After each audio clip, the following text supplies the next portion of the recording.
They'll call me a liar. They'll say I'm crazy. But every word of what I'm about to tell you is true. I lived it. In 2015, I was pulled into a world most people only hear rumors about. New York Fashion Week gave me access to Diddy.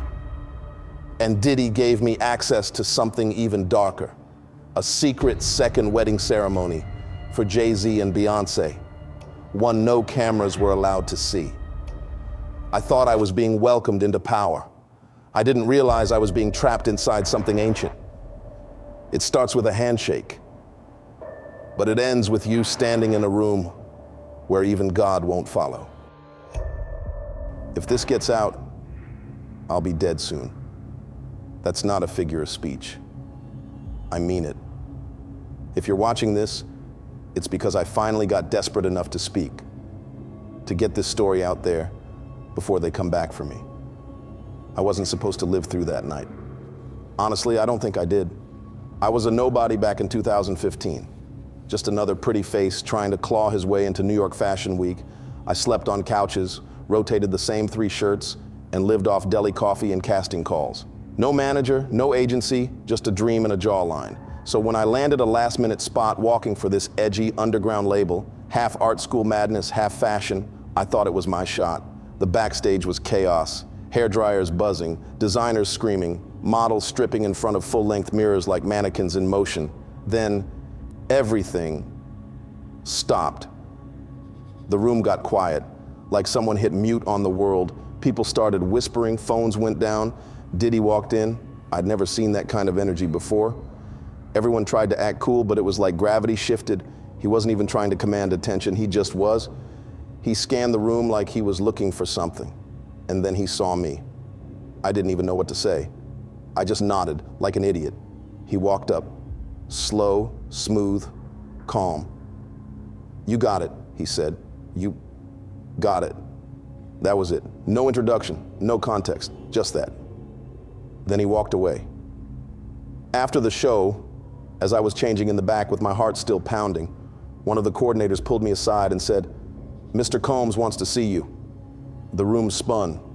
Next thing I knew, I was outside in the dark, stepping into the back of a black SUV that smelled like new leather and something sweet, something metallic. A guy in the front seat, white, mid-20s, dressed like a ghost of Soho, turned and handed Diddy a pill in a velvet case. Diddy smiled at me. "Here," he said, "for the nerves." I hesitated, but he just looked at me, like he already knew I'd take it, and I did. The pill went down like ice. The door clicked shut, and the city lights blurred into nothing. That was the night everything changed. I don't remember much from the ride, just flashes, neon signs stretching into streaks of light, the pill humming through my veins like static. My heartbeat slowed, but my senses felt sharper. Everything looked polished, like the world had been wiped clean. Diddy barely spoke. He just scrolled through his phone, sipping from a crystal glass I hadn't seen him pour. The guy in the front seat, same ghost-faced white dude, never turned around again. Just stared straight ahead, tapping his knee in a slow rhythmic pattern. Eventually, Diddy glanced over at me and said, "We're gonna get you right. You've got the look, but the fit matters." I nodded like I understood, like any of this made sense. I didn't. I was still wearing the runway clothes, oversized coat, ripped trousers, shoes that weren't even my size. I'd gone straight from the show to the SUV without even grabbing my real clothes. "You got a favorite brand?" he asked casually. I laughed nervously. "Whatever's on sale at Zara." He smiled. "Nah, man, that ends tonight." The SUV pulled up to Soho, and suddenly, doors that never opened for me were being held wide. Security guards nodded. Stylists snapped to attention. It was past midnight, but somehow, every store was open, just for us. We hit Balenciaga first, then Dior, then some tucked away Japanese spot where the tags didn't have prices, just numbers in the thousands. Diddy moved through racks like he'd already been there in a dream. Every time I picked something up, he'd say, "Nah, try this instead." And I would, without question. Clerks whispered behind the counter. I caught one mouthing, "Is that him? The one?" But when I looked, she turned away. That's when Diddy leaned close and whispered, "You feel that?" I didn't know what he meant. My head was swimming. "The shift," he said. "It's like the air's getting thicker. The city changes before the sun goes down, you know that?" I nodded, not because I understood, but because I wanted him to keep talking. There was a rhythm to his voice, like music, but older. People like us, we gotta blend in before the shift happens. I didn't ask what the shift was. I didn't want to look stupid, or maybe deep down I didn't want to know. After a few hours and at least 6 figures worth of designer clothes, we left the last store. My arms were full of bags I hadn't paid for, not a single receipt in sight. As we stepped back into the SUV, Diddy clapped me on the shoulder. "You look right now," he said. "You're almost ready." "Ready for what?" I asked. He just smiled. And for the first time, I noticed that the guy in the front seat wasn't tapping his knee anymore. He was staring at me, eyes wide, like he'd seen this play out before. I've never been on a shopping spree like that in my life. Actually, no, nobody has, not like that. We didn't walk into stores. We were ushered in.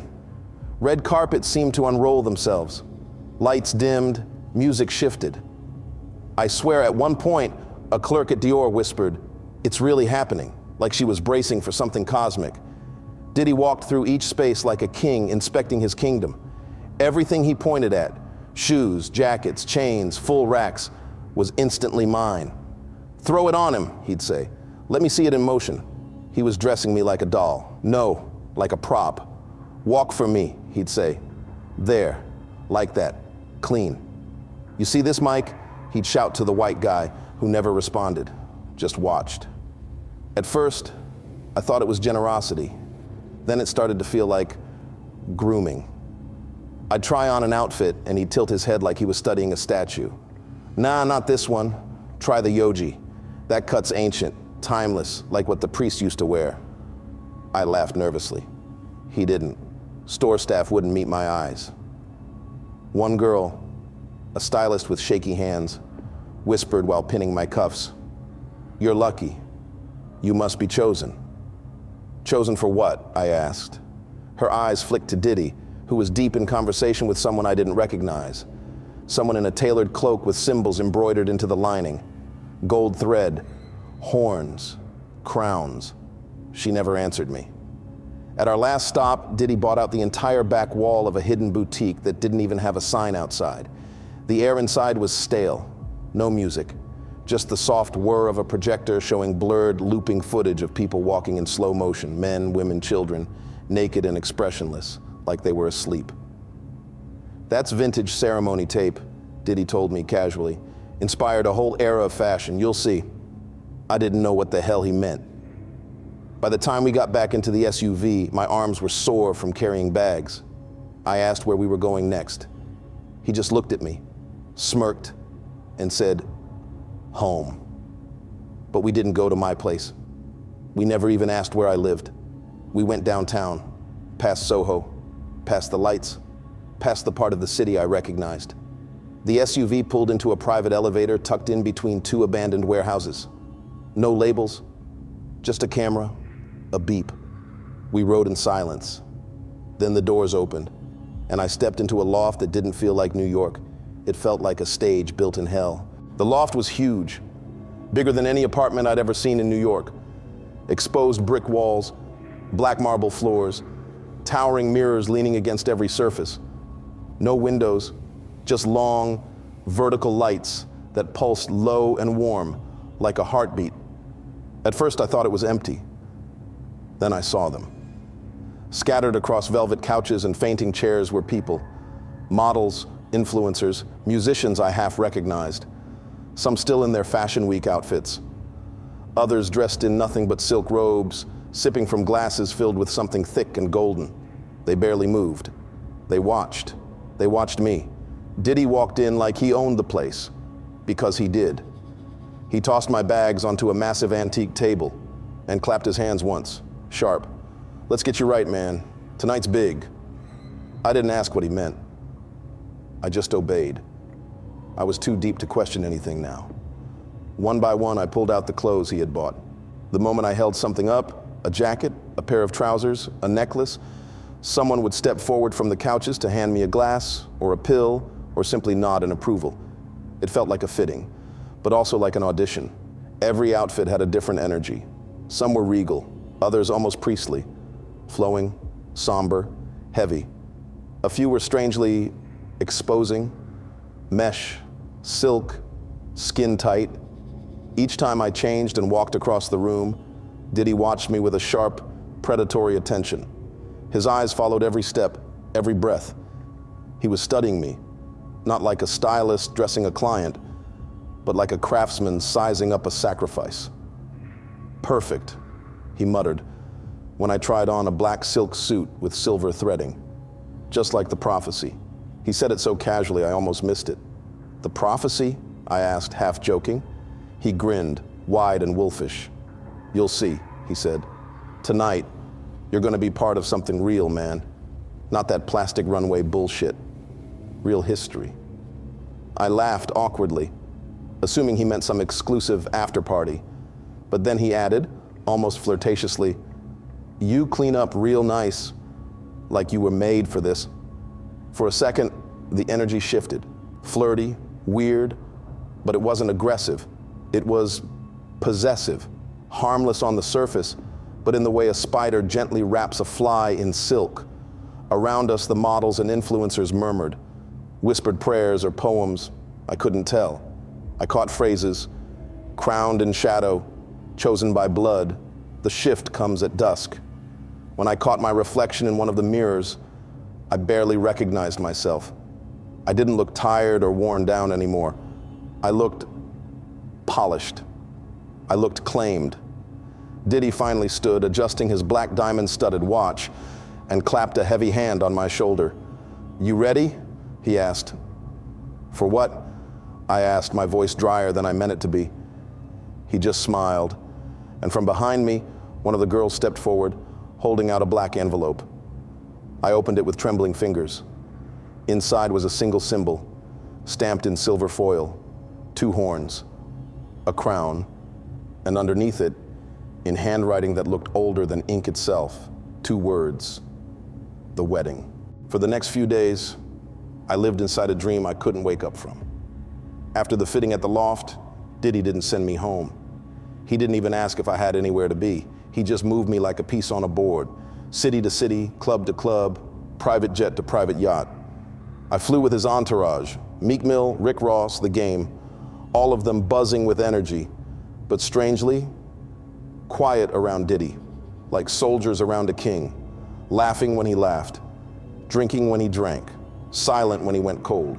The first night, we hit a club in Paris that didn't even have a name, just a black door behind a cathedral. Inside, it was velvet and gold, but the air was thick, almost too heavy to breathe. No music, no beats. Just slow, rhythmic drumming that seemed to come from inside the walls. Everyone wore masks, not Halloween masks, real ones, carved wood, polished bone, velvet with crystals stitched into the eye sockets.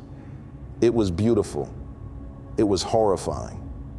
And every mask turned to look at me when we entered.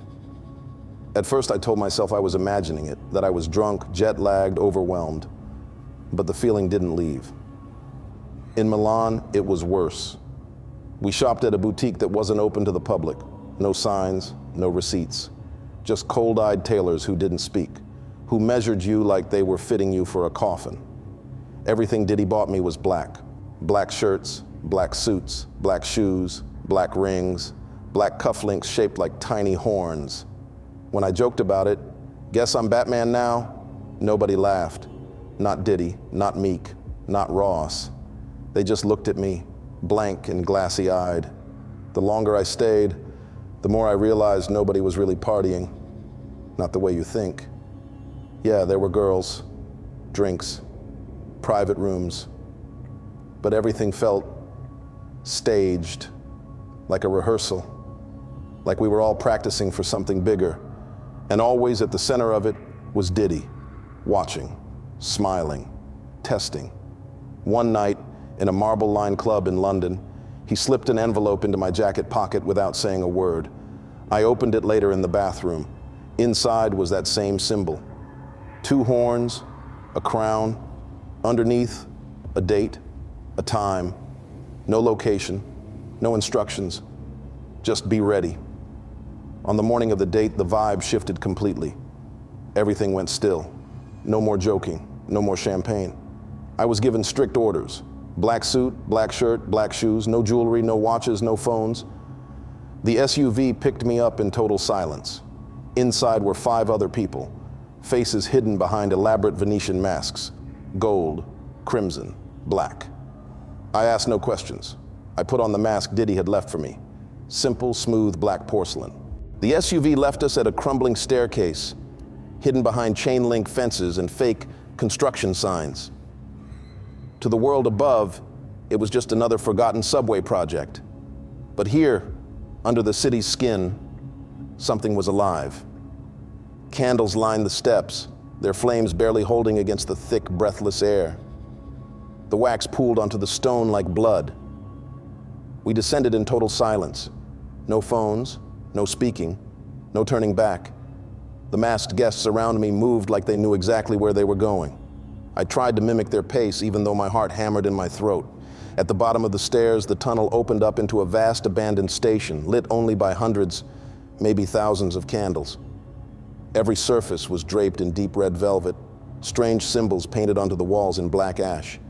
The platform was still there, the tracks gone.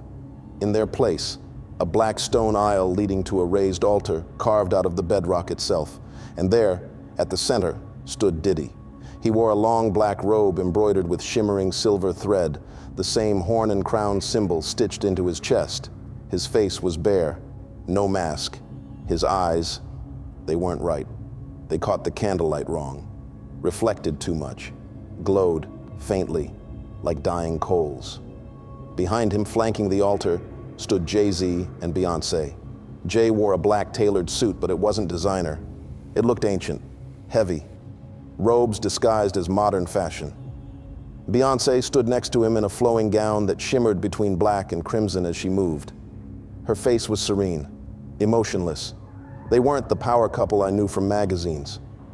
They were something older, something colder. The masked guests fanned out around the altar, forming a loose circle. I was ushered to the center aisle. Someone, a figure in a hooded robe, gently pulled the jacket from my shoulders. Then the shirt, then the pants. They left me standing there in nothing but black designer underwear. I wanted to protest. I wanted to scream. But the air in the tunnel was thick, syrupy, choking me. My limbs didn't respond. My mouth was dry sandpaper. A soft drum beat started, low, ancient. It wasn't music, it was a heartbeat. Diddy raised his hand. The drum stopped. He pointed at me, and I understood. I was supposed to walk, a runway show, for them, for it. I took one step, then another, barefoot across the freezing stone aisle. As I moved, the candles flickered harder, like the very air was shrinking back from me. From the altar, Diddy watched me with a look that was both proud and hungry. Jay-Z and Beyoncé never moved. They just held hands, eyes locked not on each other, but on something above us, in the darkness where the ceiling should have been.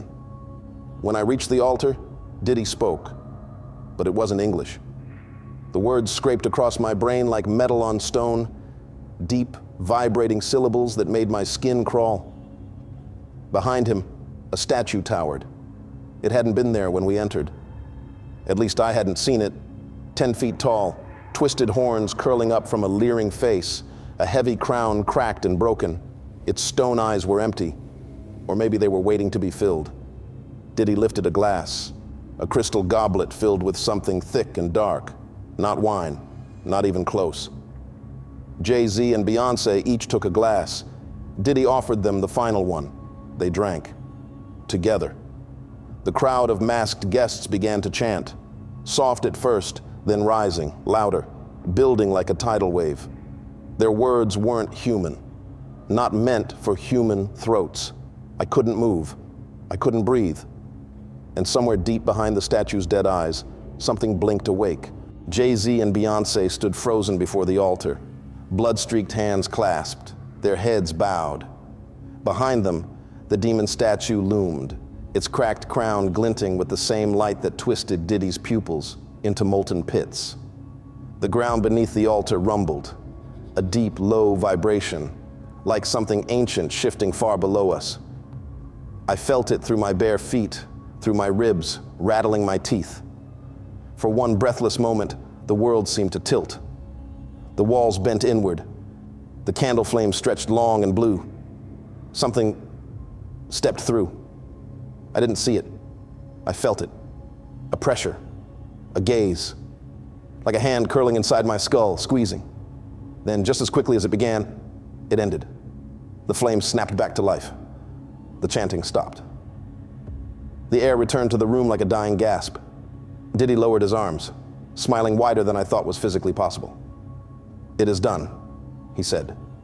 Jay-Z and Beyoncé turned, faces empty of all human warmth, and the crowd erupted into polite, eerie applause. The ceremony was over, but the night wasn't. Diddy clapped his hands twice, sharp and loud. From a far-shadowed corner of the station, a hidden door groaned open. He waved us forward with a casual flick of his fingers. "This way, family." Still dazed, I followed the masked crowd down a narrow, crumbling hallway. The walls sweated with moisture. The floor was slick underfoot. The hallway opened into a massive room. At the center, a bed. No, not a bed. A monument of velvet and silk, easily 20 feet across, piled high with pillows and draped in black and red. The air was humid and thick, smelling of perfume, sweat, and something sour lurking underneath. Music drifted in from hidden speakers, low, bass-heavy, like a heartbeat slowed to a crawl. Without speaking, the guests began to strip away their masks. Their clothes followed, falling like autumn leaves. Laughter bubbled up, not joyful, but cracked and manic. Movements became frantic, desperate.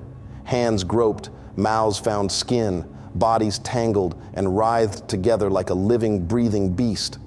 I stood frozen at the threshold, bile rising in my throat. It wasn't the nakedness that sickened me. It was the hunger, the way they clawed at each other with more desperation than lust. How faces blurred and twisted under the candlelight, mouths too wide, eyes too hollow. It was as if the thing from the altar had followed us and now wore us like suits. At the center of the chaos, Diddy lounged at the edge of the massive bed, sipping lazily from a silver goblet. His robe was open, his body gleaming with sweat. He caught my eye across the room and lifted his drink in a silent toast. Something inside me snapped. I turned.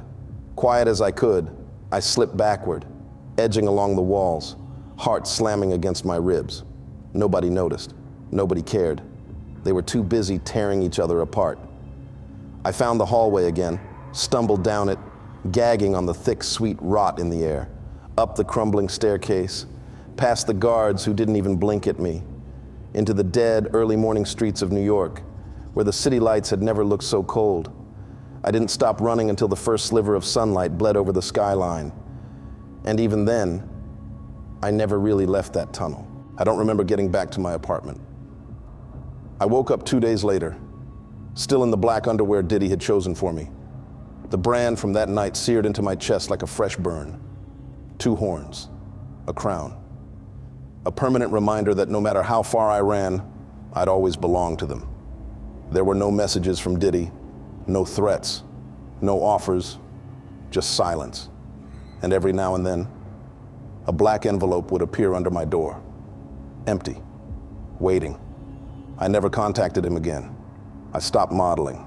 I left New York, changed my name, deleted my past like it never happened. But mirrors betray me.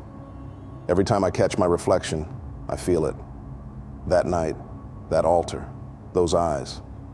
Sometimes when I wake up at 3 a.m., gasping for air, I swear I can still hear Diddy's voice in the dark. You're in the family now. I don't know if telling this story will save me or doom me faster. But if you're watching this, thank you.